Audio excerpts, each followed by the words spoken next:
الراتب الإجمالي والصافي ماذا يعني قبل الخصم وبعد الخصم؟ عندما يكون لديك عمل في ألمانيا عليك أن تدفع الضرائب والمساهمات التأمينات الاجتماعية.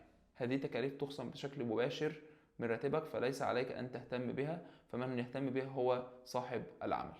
هو يدفع جزءا من راتبك إلى مكاتب الضرائب والشركات التأمين، والجزء الآخر يصل لك. لذلك يوجد نوعان من الرواتب.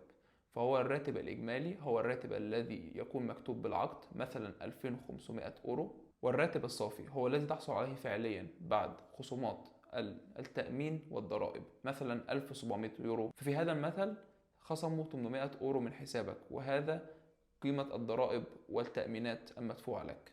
هذا المبلغ يختلف حسب راتبك، وهناك قواعد وقوانين تحدد هذه النسبة من مرتبك. قد يبدو الأمر سيئا في البداية لأنه يخصم جزء كبير من مالك، لكن الفكرة من هذا النظام جيدة جدا.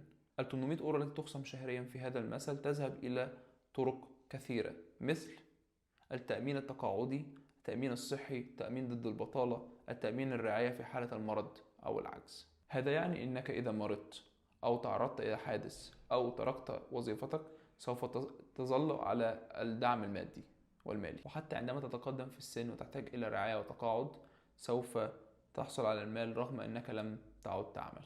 إذا هذا النظام المدروس جيدا يوفر لك الحماية كموظف أو موظفة، ولكن هذه الحماية موجودة فقط إذا كنت تعمل بعقد رسمي